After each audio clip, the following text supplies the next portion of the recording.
Okay, hey guys. Honestly, I think that sigh was from just feeling like this is just a long awaited episode. I have been trying to get consistent with creating content, and it's interesting how you could have every desire and intention to do something and then your actions aren't lighting up. And so I'm like asking myself, like, oh, are you really trying to be consistent? Because you have nothing to show for it. But hey, we're here and we're gonna get going slow but steady. I hope you guys will get back on trusting me to produce content. I know I keep saying that, I've been saying that, but it's coming. So here's the next episode of the OKOB podcast. Let's get right into it. Hey y'all, you're tuned into OKOB.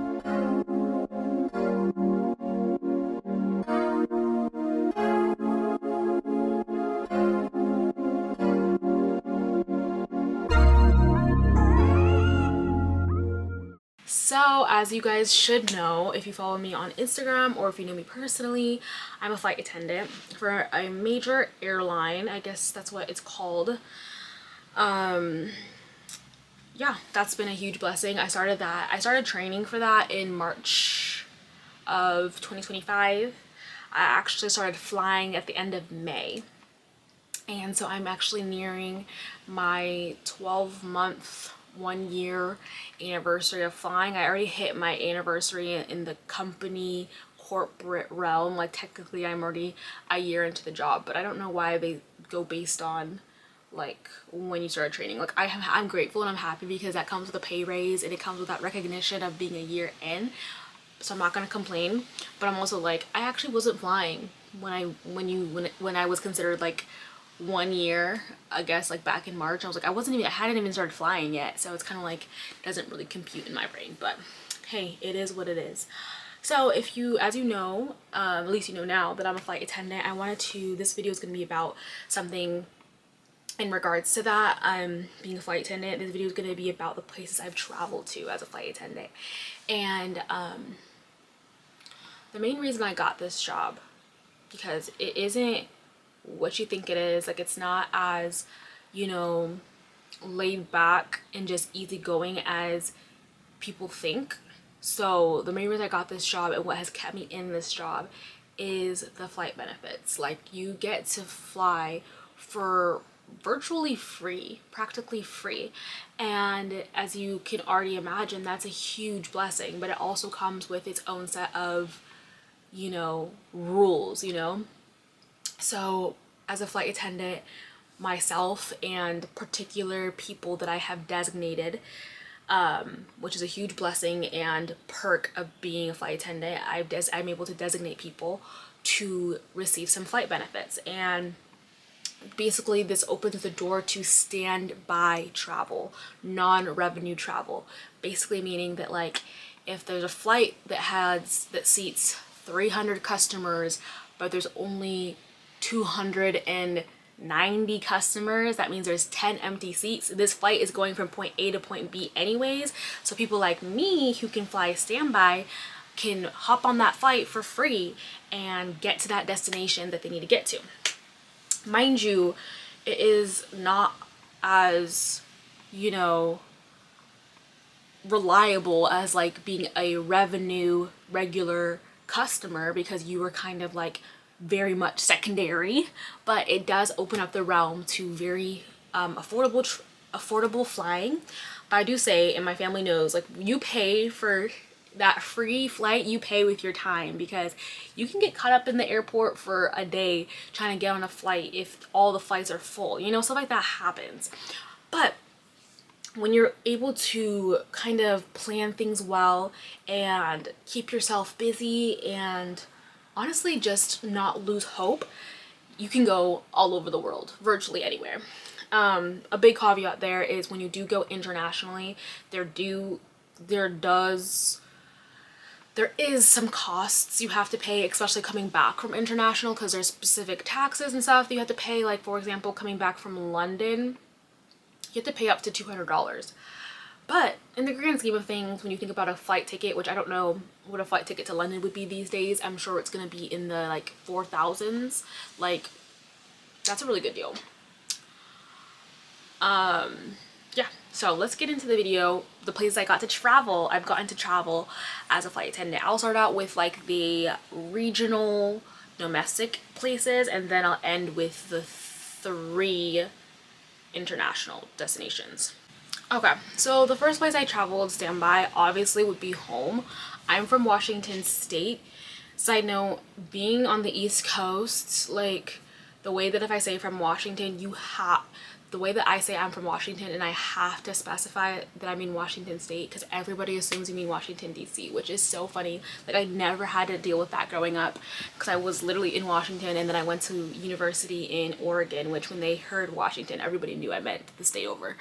But yeah, that's so funny. But also, side note, I'm based in New Jersey, EWR LGA airport. So I'm based in the East Coast, but I literally grew up and was born and raised in the West Coast. So the first place I flew standby was obviously home. I flew into Pasco, Washington, and visited my home of Moses Lake, Washington. I lived there since I was 3, I think, so it was basically home. And it's so convenient and such a blessing, because my older sister lives in Tri-Cities, Pasco. If you know anything about Tri-Cities is comprised of 3 cities, and she lives basically in one city over of the airport, Pasco, that I fly into, and it's like a 10-minute drive to the airport. So it's such a huge blessing, because I'll fly in, I'll stay with her for maybe one night, her and her husband, and then I'll drive over to Moses Lake. So nothing really special there, honestly. I just threw that in there because obviously I flew home. But yeah, that's where I flew first, and I've flown there the most times, I would say, because it's home. Other places I've flown to in Washington have been, I've flown into Seattle. My younger sister goes to the University of Washington, so I've flown in to visit her when we had our sisters weekend. And yeah, let me see if I can remember all the airport codes. So I already said I flew into Pasco, which their airport code is PSC. Then I flew into the SeaTac airport, which is SEA, I'm pretty sure. And then I think that's all the places in Washington. Yeah. And then I've flown into Oregon, Portland, Oregon to be specific, PDX, when I've gone to visit my friend for her wedding, when I was a bridesmaid in her wedding, and also got to see my best friend as well, Christy. Shout out to you, girlie. Yeah, so I flew into PDX for that, and I've also had so many layovers there, but I really like the PDX airport, and that's somewhere that I have flown standby to. Yeah. I've also flown to Texas, Houston to be specific. The airport code is IAH. Right. I get IAH and IAD mixed up, but IAD is DC and IAH is Houston. And for some reason I get mixed up with ORD, which is Chicago. But like, why is it Chicago? Because, you know, shouldn't Chicago be like SHI? I don't know. Side note. But yeah, I flew into Houston for CRM CRM National Conference last year. Apparently it's really hard to fly into there. So I mean, if you fly standby on your own, you would have experienced this. Like, the flights are always full, especially getting out of Houston. But by the grace of God, I have been able to get on all my flights going there and back. Praise Jesus, because and that's the other thing about flying standby. I feel like as a Christian, and only as a person of faith, like, you really just have to have faith, because like, there'll be situations where you're like, I am not getting on this flight, and the next flight is not until tomorrow, and I'm gonna be stranded here, and then by some incredible turn of events, and it's like a miracle, you get on that flight, and it's always beautiful. And there's moments where you don't get on that flight, and then you're in tears. But I do feel like, for my personal experience, especially since I'm a flight attendant, so as a flight attendant I have better like chances of getting on a flight, I'm gonna say, because I do get to jump seat, which is a whole nother seat that I can fly on, versus like my siblings can't fly in a jump seat because they're not qualified to be on a jump seat. But I do feel like the pros definitely outweigh the cons, and I have more like success stories than I have like sad, like depressing stories. I do have depressing stories, but mainly success stories. Okay, so yeah, I flew into Texas for the CRM conference and then also to visit my friend recently. I flew into Colorado, Denver to be specific, to visit a friend. She actually lives in Boulder, so I had to commute from Denver to Boulder, which is like an hour, hour and a half, something like that. And then California. Oh my gosh, guys, I think that California is my favorite state. It's just always warm and like pretty, and there's beaches. I genuinely think I may end up settling down there, but we'll see. But I flew into California for CRM Youth Conference. That was like the first time I think I non-rev there for just like pleasure. And then again, a couple months later for vacation, the CRM Youth Conference was in LA, and then I non-rev there this past April for my brother's spring break, which we got into SNA, Santa Ana, and then we stayed in the Costa Mesa, Newport area. Beautiful area. I had no trouble getting on my flights, even though I thought I was going to. Neither did my family. That was our first trip that like a huge chunk of my family had non-revved, and they all made it on their flights, and it was just praise Jesus. So yeah, that's where I've gone. That's where I have gone regionally / domestically. Not that crazy, not that cute, but you know, it's something, because honestly, with this job, I am able to quickly and easily say yes to being at things that are across the nation, because I can just get on a flight so easily, and it's just chef's kiss. I love it. I love it. It's almost annoying when like somebody's like based like 2 hours from an airport. I'm like, why can't you just live closer to the airport? Because I could get to you for free, but then having to like figure out how to get to the person, like when I have to like drive or take public transportation, I'm like, oh, who knew flying was gonna be the cheapest form of transportation for me? Like, it's cheaper for me to fly than it is for me to take a bus from one, you know, to Walmart. It's so cool. That's so cool. That's such a blessing, and a huge perk. Don't want to take that for granted. I keep saying that because I just don't want it to seem as if like I don't realize how good I got it. Not to say this job isn't hard, but honestly the flight benefits make it worth it. Okay, now let's go international babes.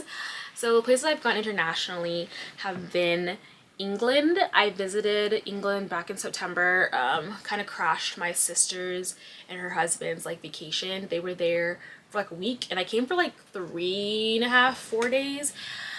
Flew into the Heathrow airport, and I stayed in London for one night, and then I visited some family friends that are from Nigeria that live in Leicester. So I went to Leicester, another city in England.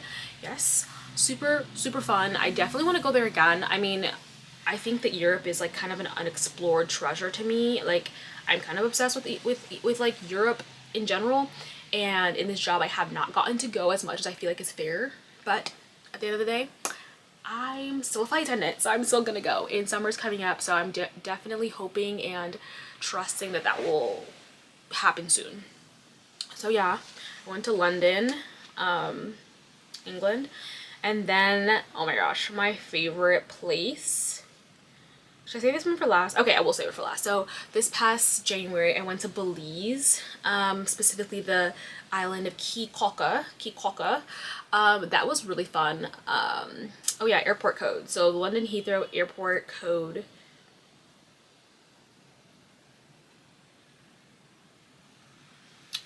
Honestly, don't remember. Heathrow. What would Heathrow be? I don't remember. Yeah, don't know that one. Because honestly, like I said, I've only been there once, and you know, whenever I see that in the schedule or in the system, I'm like, oh yeah, I'm probably not going to get that, because everything is seniority based, so I don't usually get London trips. Although my classmates somehow do. Anyways, but like Belize, I went to Belize. Their airport code is BZE, I'm pretty sure. BZE sounds familiar. Kikoka, stayed there for like 5 days. It was a lovely trip. Like, honestly, one of my best trips. Like, when it comes to company, I went with my friend Tyree. Shout out to you, girly.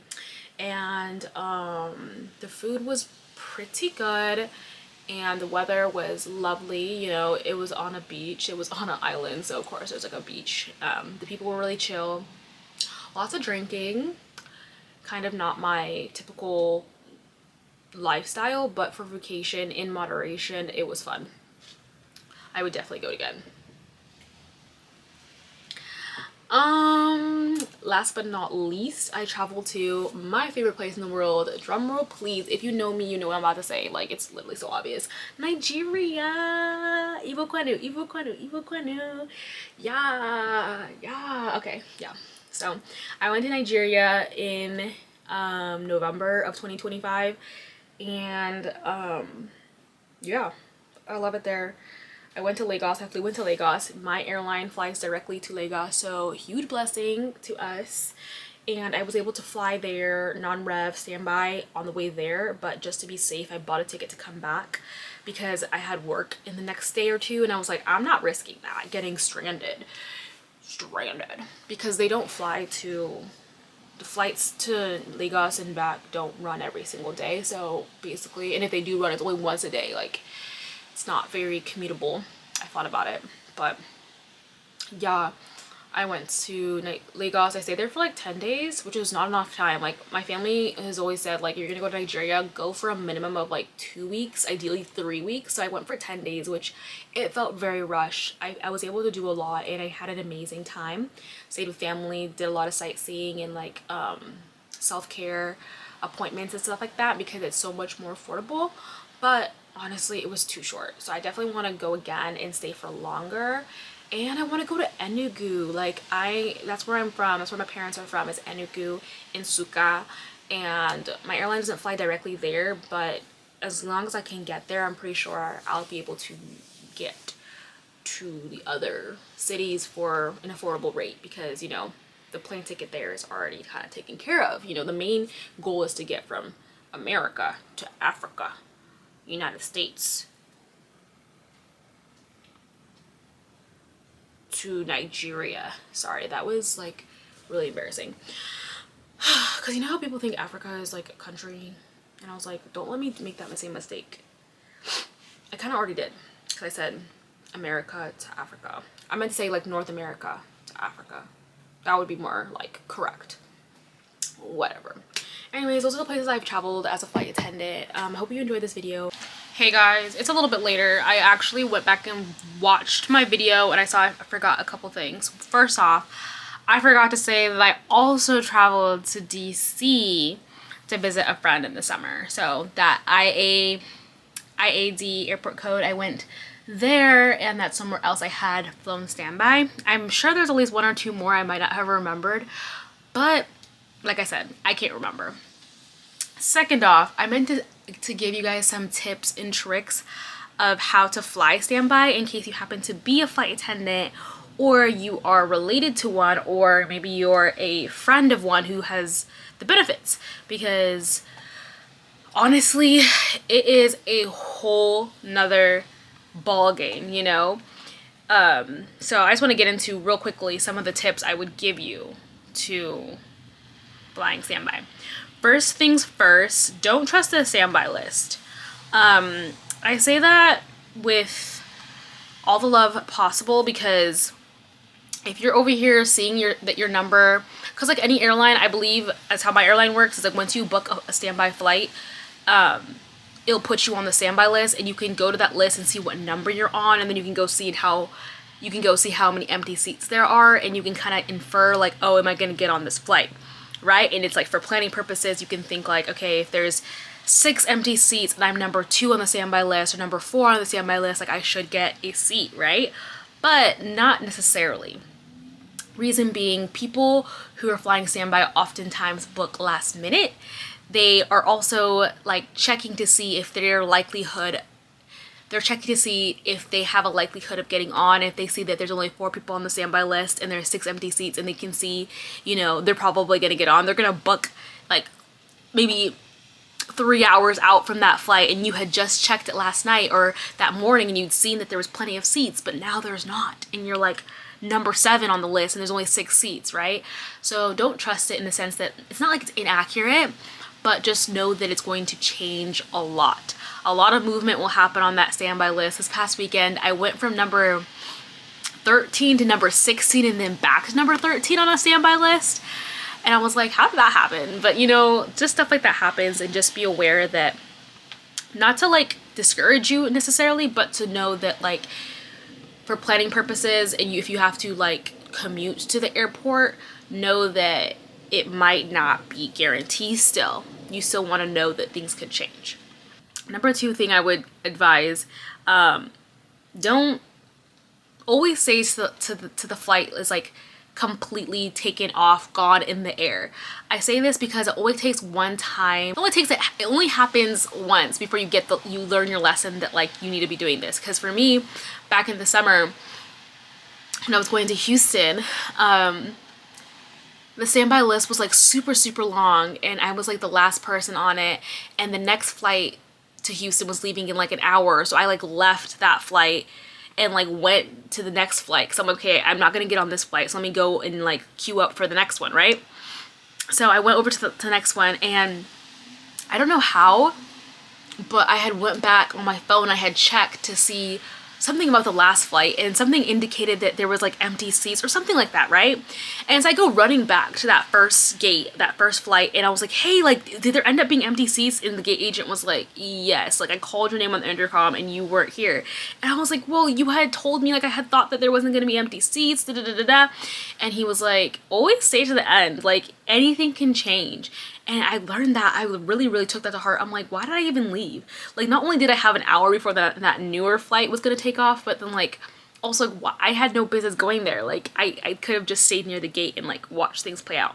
So always stay until boarding is completely complete, that door is closed, and that flight is actually taken off into the air. Because another thing that happened once, I showed up to my gate super, like, I can't say super late, but super last minute. Like the flight had just closed, or the door had just closed like 15 minutes or maybe 5 minutes. You know, I don't know. I just showed up and like the door had just closed. And I sat down at the gate, like just reflecting on my life. I was like, dang, I really missed this flight. I was trying to go home, right? And since I had booked the ticket still, I was getting notifications and like updates from the flight, and I got a notification saying that that flight was delayed. And when I saw that it was delayed, I was like, what are the odds that like the door of the aircraft is still open? Because basically, you know, when the door is closed, it doesn't reopen, like unless something bad happened. And in this case, like there was something like bad happened, like there was a mechanical error, a mechanical issue that caused the door to be left open because the, you know, maintenance had to get on. And so I was updated that the flight was delayed because of a maintenance issue. So I went up to the gate agent and asked like, oh, I know that like the flight is technically closed. Is there any way that you can check to see if the door is still open because of maintenance stuff and get me on this flight? Because there was empty seats. It's just like I had gotten to the gate too late. And she was a sweetheart gate agent, and she checked, and the door was open because, you know, they had to have it open, and they opened the jet bridge back up, and I got to go and get on that flight. And that was like such a miracle, honestly. It was like, wow. So always say to the very end, very last minute, anything can happen, stay hopeful. Yeah. Another thing I will say is don't pester our sweet poor gate agents. Like they have a lot of pressure on them. And I know that you also are really, you know, feeling stressed, and traveling is a stressful endeavor, but just know that it won't benefit you. It's not in your favor to pester them. Just be, you know, you can go and make your presence known at the initial start of boarding, and they'll, you know, take note of who you are, and you'll try to stay visible so that they don't miss you or don't forget that you're there. So do stay visible, but don't keep going up to them, because there's actually laws and regulations that can make that be you can get penalized for if you cause too much stress on them, and if you're going up every 5 seconds asking them questions that they already answered and something they might not know. Because honestly, when you're flying standby, you're not really relevant until boarding is completely closed. That's when they can actually see whether or not you can get on or not. So don't keep asking them prior to that instance, like, am I gonna get on? Because they don't know. Last but not least, I just want to reiterate, don't be discouraged, don't lose hope. Honestly, anything can happen. I've had so many instances where I really thought I wasn't gonna get on a flight, and then I did. And it really just takes you having a good attitude and wishing for the best, right? And at the same time, I wouldn't want you to necessarily hope that people miss their flight so you can get on, because I feel like that's just not the right heart posture for things. But just be grateful if you do get on. And yeah, that's pretty much it. Like, use it as what it is. It's a holistic blessing, opportunity, tool, but it isn't like a magic wand. So I hope this encouraged you guys and maybe perked your interest on standby flying. It really is a blessing, and I hope to make another video like this a couple years down the road, maybe a year from now, disclosing all of the many new destinations I've been to. But until then, I'll see you later. Bye.